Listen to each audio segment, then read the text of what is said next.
Hello everyone, इस tutorial में हम कुछ ऐसा बनाने की कोशिश करेंगे। इसे बनाने के लिए फर्स्टली आपको आफ्टर इफेक्ट्स का थोड़ा बहुत बेसिक्स आना चाहिए। मैंने यहाँ कुछ क्लिप्स ले रखे हैं, आप चाहें तो सिर्फ पिक्चर्स भी यूज कर सकते हैं।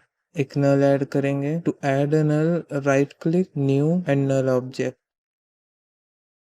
Now parent the first layer to the null. पहले हम एक बेसिक ट्रांजिशन बनाएंगे। अगर आप इस ट्यूटोरियल को देख रहे हो तो आई होप आपको बेसिक्स आते होंगे, so I will not explain the basics. आप कोई भी इन ट्रांजिशन कर सकते हो, फर्क नहीं पड़ता। अब एक कैमरा लेयर ऐड करेंगे। To add, right click, new, camera. इसकी सेटिंग्स डिफ़ॉल्ट ही सही है।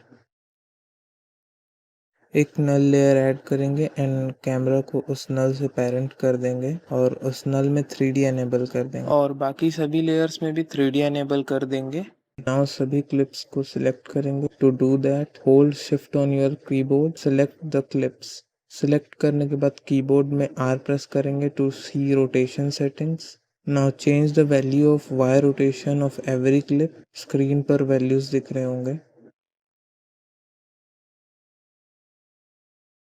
फिर से सभी लेयर्स को सिलेक्ट करके अपने कीबोर्ड पर P प्रेस करेंगे टू सी पोजीशन सेटिंग्स। इसके भी वैल्यूज़ आपको स्क्रीन पर दिख रहे होंगे। काफ़ी लोग सोच रहे होंगे कि ये कर क्या रहा है, तो लेट मी एक्सप्लेन। हमने सभी क्लिप से एक स्ट्रक्चर बनाया है जैसा हमें चाहिए था, एंड जो वैल्यूज़ मैंने बताए हैं वो इसी रेजोल्यूशन में काम करेंगे। अगर आप ये ट्रांजिशन किसी दूसरे रेजोल्यूशन में करना चाहते हैं तो आपको मैन्युअली ऐसा स्ट्रक्चर बनाना होगा। तो मूविंग फॉरवर्ड, अब हम सभी क्लिप्स को कैमरा से ट्रेस करेंगे। कैमरा जिस नल से पेरेंट है उस नल पे पोजीशन का की फ्रेम बनाएंगे। Then we will decrease the Z value to make a zoom out effect. फिर दोनों की फ्रेम को सिलेक्ट करके हम कीबोर्ड पर F9 प्रेस करेंगे। फिर ग्राफ एडिटर ओपन करेंगे, राइट क्लिक करेंगे to select the speed graph and जहाँ बीट है वहाँ पे ग्राफ को शार्प कर देंगे। फिर से नल ऐड करेंगे and duplicate it a few times by pressing Ctrl+D on your keyboard. फिर फर्स्ट नल को सेकंड नल से पेरेंट करेंगे and enable 3D। Add keyframes on position and Y rotation. Then go further and trace the second clip जैसे मैं कर रहा हूँ।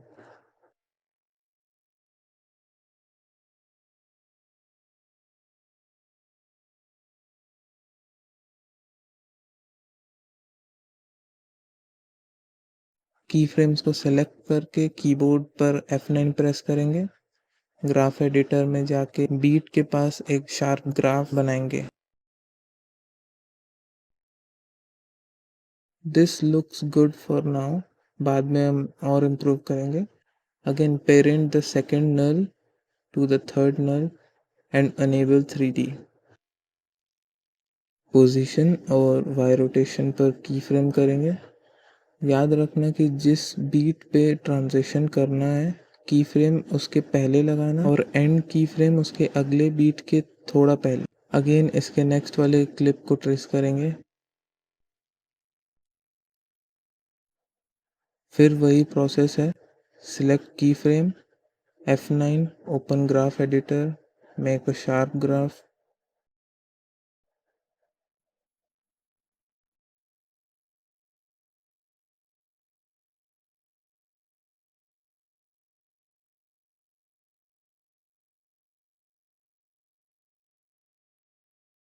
And में एक आउट ट्रांजिशन करेंगे।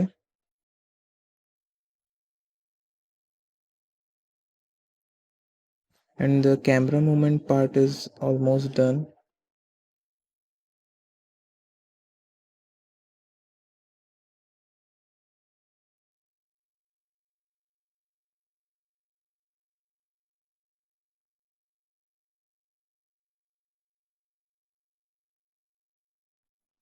अब सभी क्लिप्स को सिलेक्ट करके मोशन ब्लर ऑन करेंगे।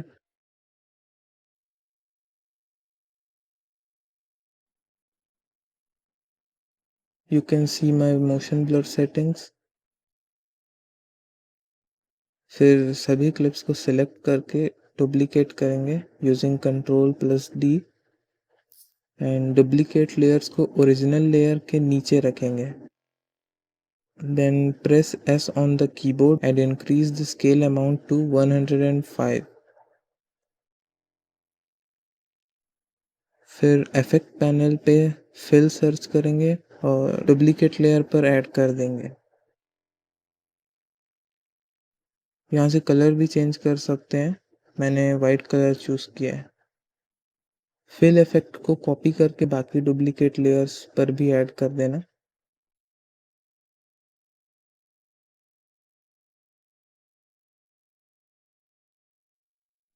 अगर ट्रांजिशंस रफ लगे तो की फ्रेम के डिस्टेंस इंक्रीज कर लेना एंड इंक्रीज करके ग्राफ को थोड़ा स्मूथ कर लेना।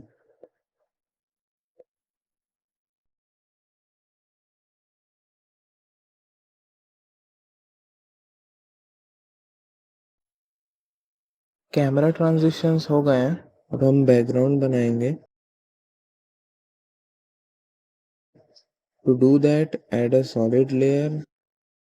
Go to the effects panel and search for CC particle world. Add that effect to the solid layer. Then copy my settings.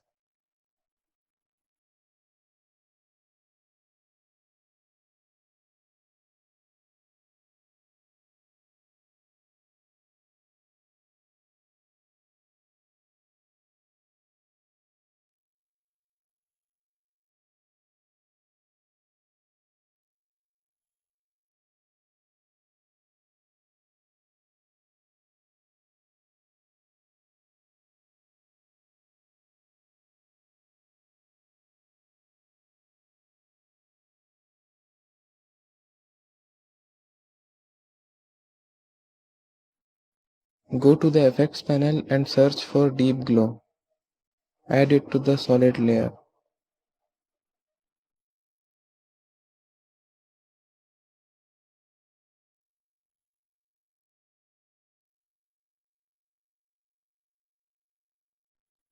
अब इस सॉलिड लेयर को सबसे नीचे रखेंगे और मोशन ब्लर ऑन कर देंगे।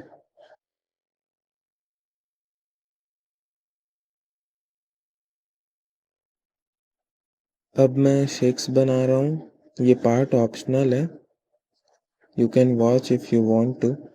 Although I recommend browsing through the YouTube for shake tutorials क्योंकि ये कोई shake specific tutorial नहीं है।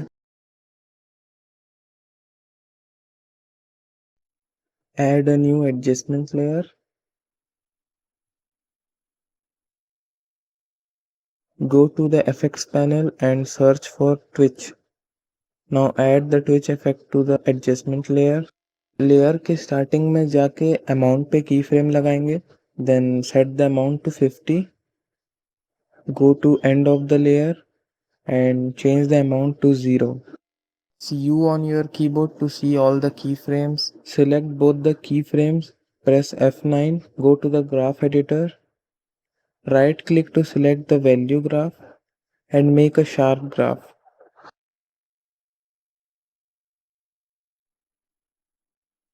Then go to the effects and controls panel and enable slide. इस लेयर को डुप्लीकेट करके ट्विच को डिलीट कर देना and blur and exposure add कर लेना।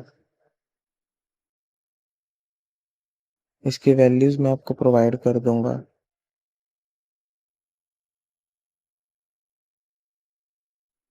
फिर से डुप्लीकेट करके delete blur and exposure and add turbulence displace.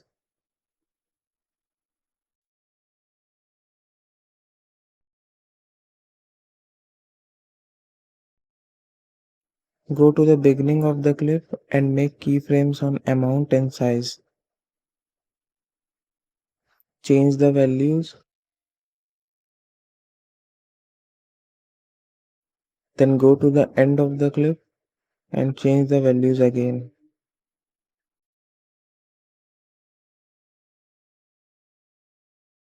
Select the keyframes, press F9, then go to the graph editor and make a sharp graph of both amount and size.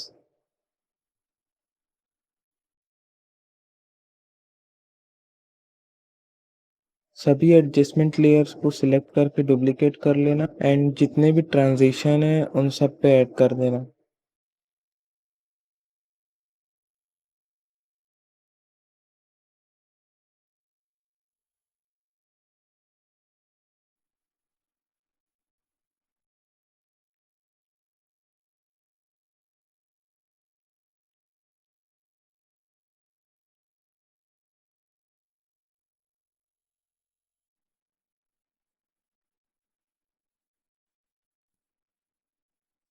अगर transition बिना shakes के better लग रहा है तो shakes हटा देना।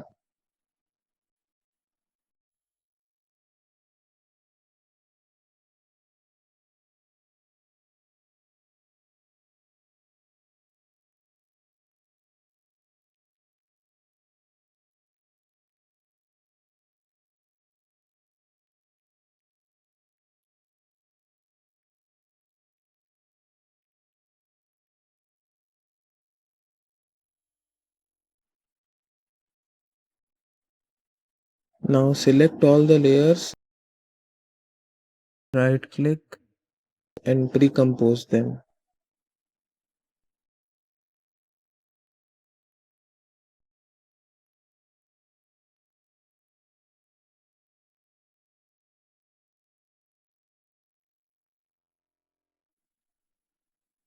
Now duplicate the comp and जो नीचे वाला कॉम्प है उसका स्केल इंक्रीज करके उसकी ओपेसिटी डिक्रीज कर देंगे।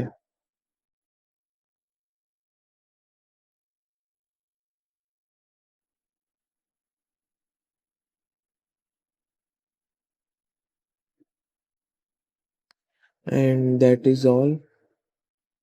ये फर्स्ट ट्यूटोरियल है जिसमें मैंने खुद की वॉइस यूज़ की है। मैं ट्यूटोरियल्स इस चैनल पे पोस्ट नहीं करता हूँ। ट्यूटोरियल्स के लिए मैंने एक अलग से चैनल बना रखा है। You can check it out if you want to. I hope you have learned something from this. See you in the next one.